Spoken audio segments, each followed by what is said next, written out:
Hi developers, welcome to programming path. मैं हूं शुभम वर्मा और आज हम लोग देखने वाले हैं what is abstract class in PHP. ठीक है, पीएचपी में एब्स्ट्रैक्ट क्लास क्या होता है। ये भी एक काफ़ी इम्पोर्टेंट इंटरव्यू क्वेश्चन है। तो अगर आप पीएचपी की कोई भी इंटरव्यू देने जा रहे हैं, फिर चाहे वो पीएचपी की हो, फिर चाहे वो किसी फ्रेमवर्क का हो, या फिर वो चाहे किसी सीएमएस का हो, तो आपसे ये क्वेश्चन जरूर पूछा जा सकता है कि अब्स्ट्रैक्ट क्लास क्या होता है पीएचपी में। ठीक है, तो आइए देखते हैं क्या है अब्स्ट्रैक्ट क्लास।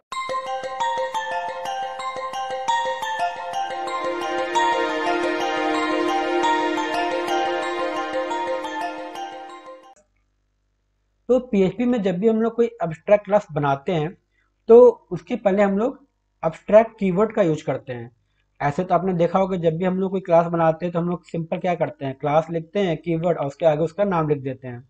लेकिन जब हम लोग अब्स्ट्रैक्ट क्लास बनाते हैं तो हम लोग अब्स्ट्रैक्ट कीवर्ड यूज करना काफ़ी ज़रूरी होता है। तभी हमको मालूम पड़ता है कि ये जो हमारा क्लास है वो अब्स्ट्रैक्ट क्लास है। ठीक है, अब जब हम लोग कोई अब्स्ट्रैक्ट क्लास बनाते हैं तो वहाँ पे कम से कम हमारा एक मेथड जो है वो अब्स्ट्रैक्ट होना जरूरी है।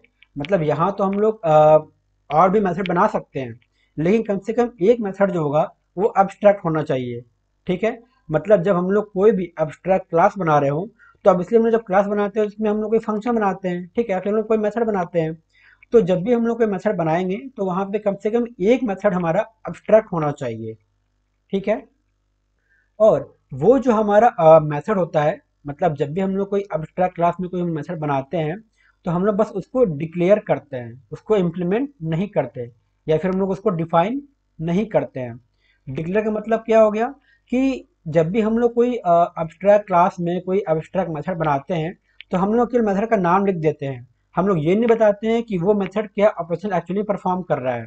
फॉर एग्जाम्पल, जैसे आपने एक क्लास बनाया कैलकुलेशन का, ठीक है, अब्स्ट्रैक्ट क्लास बनाया कैलकुलेशन का। अब उस अब्स्ट्रैक्ट क्लास में हमने एक फंक्शन बना दिया सम। ठीक है, लेकिन हम लोग सम में ये नहीं बताएंगे कि वो सम किस तरीके से कर रहा है, उसका हम लोग उसके अंदर कोड नहीं लिखेंगे। ठीक है, हम खाली एक मेथड बना देंगे और उस मेथड का नाम रहेगा सम। ठीक है, लेकिन जब हम लोग उस अब्स्ट्रैक्ट क्लास को यूज करेंगे, ठीक है, वहां हम लोग उसको बताएंगे कि अब आपका जो ऑपरेशन होगा वो किस टाइप का परफॉर्म करेगा आपका ऑपरेशन। ठीक है, मतलब जो हमारा सम हमने डिफाइन मतलब डिक्लेयर किया था अब्स्ट्रैक्ट क्लास में, जब हम लोग उस अब्स्ट्रैक्ट क्लास का यूज करेंगे किसी और क्लास में, ठीक है, मतलब जब हम लोग उसको एक्सटेंड करेंगे या फिर जब हम लोग उसको यूज करेंगे किसी दूसरे क्लास के साथ, तो वो जो हमने सम मेथड बनाया था अब्स्ट्रैक्ट क्लास में, अब हम लोग उसको बताएंगे कि आपका ऑपरेशन क्या होगा, आप किस टाइप से ऑपरेशन परफॉर्म करोगे।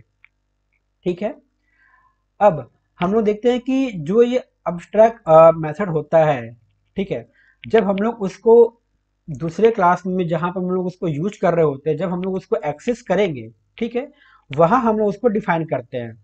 ठीक है, अब जब डिफाइन करते हैं तो उसका नेम सेम होना चाहिए। ठीक है, और उसमें एक होता है एक्सेस मॉडिफायर। एक्सेस मॉडिफायर जैसे कि आप लोग जानते होंगे कि हमारा पब्लिक, प्राइवेट या फिर प्रोटेक्टेड, ये तीन होते हैं एक्सेस मॉडिफायर। ठीक है, तो जो हमारा एक्सेस मॉडिफायर है वो भी सेम होना चाहिए या फिर उससे लेस होना चाहिए। अब इसका मतलब क्या हुआ, सपोज जैसे आपने एक अब्स्ट्रैक्ट मेथड बनाया, ठीक है, वो है प्रोटेक्टेड।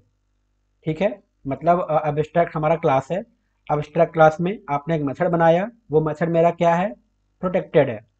अब जब आप उसको चाइल्ड क्लास में एक्सेस करेंगे और आप वो डिफाइन करेंगे, तो वहाँ पे जो हमारा मेथड होगा वो या तो प्रोटेक्टेड होगा या तो वो पब्लिक होगा, लेकिन वो प्राइवेट नहीं हो सकता। ठीक है, यहाँ पे यही बताने का प्रयास कर रहा है कि जो हमारा एक्सेस मॉडिफायर होगा वो या तो सेम होगा या तो उससे लेस रिस्ट्रिक्टेड होगा। ठीक है, लेकिन उससे हायर रिस्ट्रिक्टेड नहीं हो सकता। तो जो हमारा प्रोटेक्टेड है, प्रोटेक्टेड से लेस सिक्योर मतलब रिस्ट्रिक्टेड क्या होता है, हमारा पब्लिक है। ठीक है, लेकिन जो प्राइवेट होता है वो तो और ज़्यादा रिस्ट्रिक्ट हो जाएगा। ठीक है, तो कहने का मतलब ये है कि जब भी हम लोग एक्सेस मॉडिफायर यूज करेंगे चाइल्ड क्लास में, तो हम लोग या तो सेम एक्सेस मॉडिफायर यूज कर सकते हैं या फिर उससे लेस यूज कर सकते हैं, लेकिन उससे हायर यूज नहीं कर सकते हम लोग। ठीक है, वरना अगर हम लोग उससे हायर यूज करेंगे तो फिर हम लोग उसको एक्सेस कर ही नहीं पाएंगे, तो फिर हमारा अब्स्ट्रैक्ट मेथड का मतलब ही नहीं कुछ रह गया। ठीक है।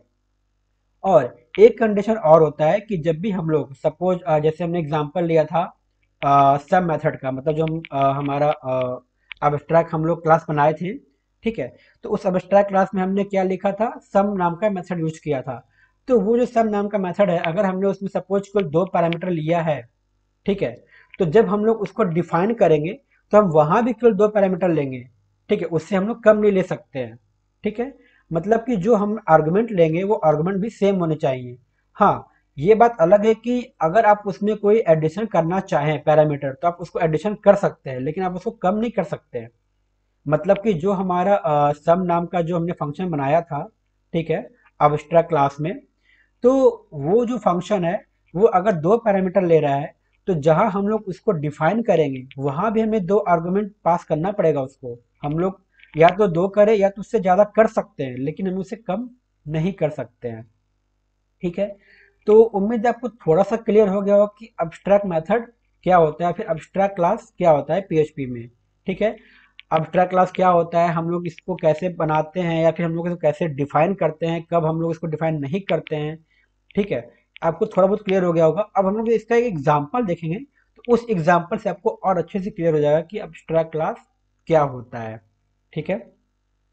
अच्छा, वीडियो में आगे बढ़ने से पहले अगर आपने हमारे वेबसाइट पर विजिट नहीं किया है तो जरूर कर ले। जो लिंक होगी मैं नीचे आपको दे दूंगा डिस्क्रिप्शन में, जहाँ पे आप पीएचपी के अलावा और भी बहुत सारे इंटरव्यू क्वेश्चन की तैयारी कर सकते हैं। ठीक है। तो आइए हम अब लोग इसका एग्जाम्पल देखते हैं, जिससे हम लोग को और अच्छे से क्लियर हो जाएगा।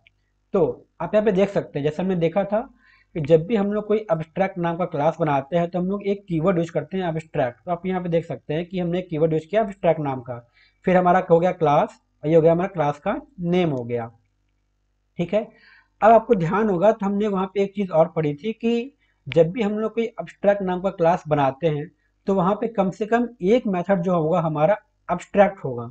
ठीक है। तो यहाँ पे आप देख सकते हैं कि हमारा यहाँ पे एक नहीं, हमने यहाँ पे दो डिफाइन कर लिए, लेकिन वहाँ पे क्या था, कम से कम एक होना चाहिए। बाकी आप लोग जितने डिफाइन कर सकते हैं। तो हमने यहाँ पे क्या किया, दो अब्स्ट्रैक्ट मेथड ले लिया, जिसकी जो एक्सेस मॉडिफायर वो क्या है, दोनों की पब्लिक है। ठीक है। एक में मैसेज वन हो गया और एक हमारा मैसेज टू हो गया। तो आप यहाँ पे एक चीज नोटिस कर सकते हैं कि हमने यहाँ पे केवल फंक्शन का नाम लिखा है। हम मतलब कि हमने यहाँ पे केवल जो हमारा आप फंक्शन है, हमने उसको डिक्लेयर किया है, डिफाइन नहीं किया। ठीक है। हमने ये नहीं बताया कि ये मैसेज वन क्या रिटर्न करेगा, या फिर हमारा मैसेज टू क्या रिटर्न करेगा। ठीक है। यही होता है जो हमारा एक्सेस मॉडिफायर में, जो हम लोग में देखा था कि हम लोग एक्सेस मॉडिफायर जब सॉरी हम लोग जब भी कोई अब्स्ट्रैक्ट मेथड बनाते हैं, अब्स्ट्रैक्ट क्लास बनाते हैं, तो हम लोग वहाँ पे केवल जो हमारा मेथड होगा या फिर जो हमारा फंक्शन होगा, हम लोग वहाँ पे केवल उसको डिक्लेयर करते हैं। ठीक है, डिफाइन नहीं करते हैं। तो वही चीज़ आप यहाँ पे देख रहे हैं, हमने यहाँ पे केवल इसको डिक्लेयर किया है, डिफाइन नहीं किया। हमने कहीं भी ये नहीं बताया इसको कि आपका ऑपरेशन क्या होगा, आप क्या ऑपरेशन परफॉर्म कर रहे हो, आपको क्या रिटर्न करना है, हमने कहीं नहीं बताया। तो ये होता है अब्स्ट्रैक्ट क्लास का मेन प्रॉपर्टी, कि जब भी हम लोग यहाँ पे कोई अब्स्ट्रैक्ट मेथड डिफाइन करते हैं, ठीक है, तो हम लोग उसको ये नहीं बताते कि आपका ऑपरेशन क्या होगा, हम लोग यहाँ पे सिर्फ उसको डिक्लेयर करते हैं। ठीक है। ये आपको समझ में आ गया होगा। अब हम लोग इसको, ये जो हमारा एक्सेस मॉडिफाई मतलब जो हमारा क्लास है अब्स्ट्रैक्ट क्लास ए, हमने उसको यहाँ पे एक्सटेंड कर लिया किसमें, क्लास बी में। ठीक है। आप यहाँ पे देख सकते हैं क्लास बी एक्सटेंड ए। ठीक है। तो जैसे हमारा नॉर्मल क्लास यूज होता है, ठीक वैसे ही हमारा एब्स्ट्रैक्ट क्लास भी यूज हो रहा है, दोनों में कोई मतलब ऐसा अंतर है ही नहीं। ठीक है। सेम तरीके से हमारा दोनों, जैसे नॉर्मल क्लास होता है सेम तरीके से हमारा एब्स्ट्रैक्ट क्लास भी हो रहा है यहाँ पे। ठीक है। अब यहाँ पे आप देख सकते हैं ये जो हमने यहाँ पे डिफाइन किया था मैसेज वन, हमने यहाँ पे डिक्लेयर किया था, अब हम लोग इसको यहाँ पे डिफाइन कर रहे हैं। ठीक है। हमने यहाँ पे क्या पढ़ा था, यही पढ़ा था ना कि अब्स्ट्रैक्ट क्लास में जब भी हम लोग कोई अब्स्ट्रैक्ट मेथड डिफाइन मतलब बनाते हैं, तो हम लोग वहाँ पे क्या उसको डिक्लेयर करते हैं। लेकिन जो हमारा चाइल्ड क्लास है, जहाँ पे हम लोग अब्स्ट्रैक्ट क्लास का यूज कर रहे हैं, वहाँ पे हमको जो हमारा मेथड था हमको वहाँ पे डिफाइन करना पड़ता है। तो अब यहाँ पे देख सकते हैं जो हमने यहाँ पे केवल डिक्लेयर किया था, ठीक है, अब हम लोग उसको यहाँ पे डिफाइन कर रहे हैं। अब हम बता रहे हैं कि तुम्हारा ऑपरेशन क्या होगा, तुमको क्या रिटर्न करना है, तुमको क्या प्रिंट करना है, तुम्हारा आउटपुट क्या होगा। ठीक है। अब हम लोग उसको बता रहे हैं। तो उम्मीद है आपको थोड़ा बहुत क्लियर हो चुका होगा कि हम लोग अब्स्ट्रैक्ट क्लास में कैसे उसको केवल डिक्लेयर करते हैं, और जब उसको हमें यूज करना पड़ता है तो हम उसको कब उसको डिफाइन करते हैं। ठीक है, तो अब हमारा यहाँ जो पब्लिक फंक्शन हो गया मैसेज वन। ठीक है, मैसेज वन में हमने उसको एक प्रिंट करा दिया मैसेज। ठीक है, मैसेज टू में भी हमने इसको डिफाइन कर दिया और हमने यहाँ पे एक उसको आउटपुट दे दिया कि आपको क्या आउटपुट प्रिंट करना है। ठीक है, अब हमने एक एडिशनल अपना भी क्लास बना लिया, मतलब अपना फंक्शन बना लिया। ठीक है, मैसेज थ्री नाम का, जबकि ये मैसेज थ्री यहाँ पे कहीं डिफाइन नहीं है, लेकिन हमने यहाँ पे अपना बाकी क्लास जैसे हमारा नॉर्मल क्लास होता है हम लोग वैसे ही हम लोग यहाँ भी यूज कर रहे हैं। तो हमने तीसरा भी यहाँ पे एक मैसेज थ्री नाम का एक फंक्शन बना लिया और हमने उसमें भी अपना आउटपुट डिफाइन कर दिया। ठीक, अब जब हम लोग ये क्लास बी है, जब हम लोग क्लास बी का ऑब्जेक्ट बनाएंगे, ठीक है, तो हमने जैसे नॉर्मल क्लास में हम लोग एक्सेस करते हैं सेम यहाँ भी हम लोग ऑब्जेक्ट को एक्सेस करेंगे। ठीक है, और अगर हम लोग ऑब्जेक्ट को यूज करके जो फंक्शन हम लोग कॉल करना चाहते हैं ठीक उसी तरीके से हम लोग यहाँ भी कर सकते हैं। ठीक है, तो ऑब्जेक्ट मैसेज वन, ठीक है, ये हमारा मैसेज वन हो गया। ठीक है, इसी तरीके से ऑब्जेक्ट मैसेज टू हो गया। ठीक है, फिर ऑब्जेक्ट मैसेज थ्री हो गया। तो जब हम इसका आउटपुट देखेंगे तो हमको कुछ इस तरीके का आउटपुट मिल जाएगा, प्रोग्रामिंग पाथ चैनल। ठीक है, तो उम्मीद है आपको क्लियर हो गया होगा कि जो हमारा एब्स्ट्रैक्ट क्लास होता है, जब हम लोग एब्स्ट्रैक्ट क्लास को बनाते हैं तो उसके अंदर कम से कम एक मेथड जो होगा वो हमारा एब्स्ट्रैक्ट होगा, और वो जो मेथड होगा हम लोग फिर उसको डिक्लेयर करेंगे, डिफाइन नहीं करेंगे। जब हम लोग उस एब्स्ट्रैक्ट क्लास का यूज करें किसी दूसरे क्लास के साथ तो वहां पे हम लोग उस मेथड को डिफाइन करेंगे। ठीक है, तो उम्मीद है आपको अच्छे से क्लियर हो चुका होगा कि एब्स्ट्रैक्ट क्लास का यूज कैसे करते हैं, कैसे बनाते हैं, कब हमें इसको डिक्लेयर करना होता है, कब हमें इसको डिफाइन करना होता है, और कैसे हम इसको एक्सेस कर सकते हैं। ठीक है, तो आज के लिए बस इतना ही। अगर आपको वीडियो पसंद आए तो प्लीज़ लाइक, शेयर और सब्सक्राइब जरूर करें। और हाँ, आप हमें सोशल मीडिया पे भी फॉलो कर सकते हैं। जो भी सोशल मीडिया की लिंक होगी नीचे आपको डिस्क्रिप्शन में मिल जाएगी। और साथ ही साथ आप हमें टेलीग्राम पे भी ज्वाइन कर लें, जहाँ पे वीडियो की जो भी लेटेस्ट अपडेट होती है आपको वहाँ आसानी से मिल जाएगी। ठीक है, आपका वीडियो देखने के लिए बहुत बहुत धन्यवाद।